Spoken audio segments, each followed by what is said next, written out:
L'argent a un secret, et il est caché dans un simple carré.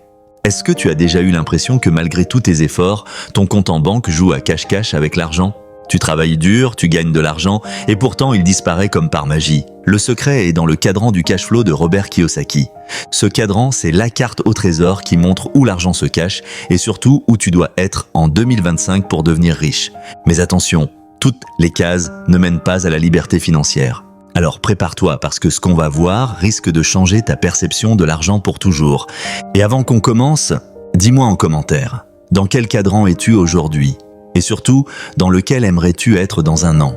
Prends ton café, ton cahier et rentrons dans le cœur du secret des riches. Le quadrant du cash flow, c'est quoi exactement ? Robert Kiyosaki nous dit qu'il existe 4 types de personnes dans le monde du travail. Chacun appartient à un des 4 cadrans. Et c'est ce qui détermine ton niveau de richesse. 1. La lettre E, employé, employee. 2. La lettre S, self-employed ou travailleur indépendant. 3. La lettre B, business owner ou propriétaire d'entreprise. 4. La lettre I, investor ou investisseur. Chacun de ces cadrans reflète un état d'esprit, une manière de gagner de l'argent et une destination financière. Mais attention, se tromper de case, c'est condamner son avenir financier. Alors, voyons où tu es aujourd'hui et surtout où tu dois aller. 1. E, employé. Le salariat, une prison dorée. Si tu travailles pour quelqu'un et que tu reçois un salaire fixe à la fin du mois, bienvenue dans le cadran des employés. C'est la case dans laquelle on commence tous. L'école nous y prépare, nos parents nous y poussent et la société nous y enferme. Pourquoi c'est bien ? Sécurité financière. Tant que tu as un job, l'argent tombe. Avantages sociaux, mutuelles, retraite, congés payés. Pourquoi c'est une cage dorée ?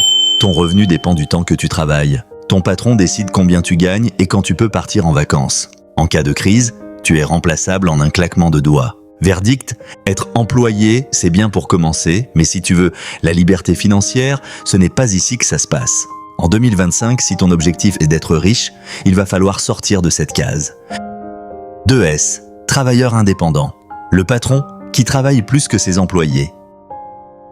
Ici, on retrouve les freelances, les consultants, les coachs, les avocats, les médecins, à leur compte. En gros, tu travailles pour toi-même. Tu es ton propre patron, mais tu es aussi ton propre employé. Pourquoi c'est bien ? Plus de liberté que l'employé. Tu fixes tes prix et tes horaires. Si tu es bon, tu peux gagner bien plus qu'un salarié. Pourquoi c'est un piège déguisé ? Si tu ne travailles pas, tu ne gagnes pas. Tu es ton propre patron, mais aussi ton propre esclave. Pas d'équipe, il n'a pas d'automatisation et il n'a pas de liberté financière. Exemple, un coach qui vend ses séances à 100 €.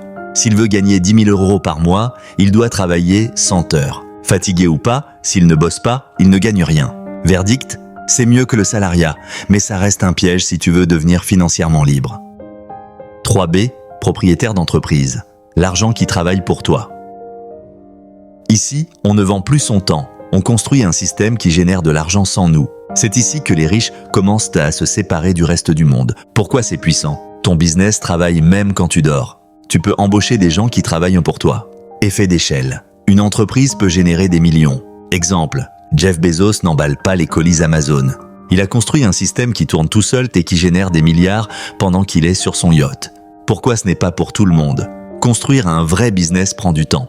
Il faut apprendre à déléguer.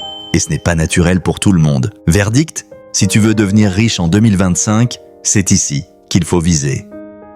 4I, investisseur. L'argent qui fabrique de l'argent. Le cadran ultime. Ici, on ne travaille plus pour l'argent, c'est l'argent qui travaille pour nous. Pourquoi c'est le Graal ? Ton argent grossit tout seul. Peu d'efforts physiques, mais de la stratégie. Les riches deviennent encore plus riches grâce à ce cadran. Exemple, tu achètes un immeuble qui te rapporte 5 000 € au mois, que tu sois là ou pas. Tu investis dans une entreprise qui te verse des dividendes chaque année. Pourquoi peu de gens y arrivent ? Il faut du capital pour commencer. Il faut comprendre les bonnes stratégies d'investissement. Verdict, c'est ici que tu deviens véritablement libre financièrement. Les riches ne gagnent pas leur argent en travaillant, ils investissent. Dans quelle case veux-tu être en 2025 ? Maintenant que tu connais les 4 cases du quadrant du cash flow, la question est simple. Où es-tu aujourd'hui et où veux-tu être dans un an ? Rappelle-toi, salarié, sécurité, mais pas de liberté. Indépendant, plus d'argent, mais encore esclave de son temps. Entrepreneur, l'argent travaille pour toi. Investisseur, tu es totalement libre. Si ton objectif est de devenir financièrement libre, alors ton but en 2025 doit être de passer du côté droit du quadrant, B et I. Dis-moi en commentaire, es-tu prêt à faire le switch en 2025 ?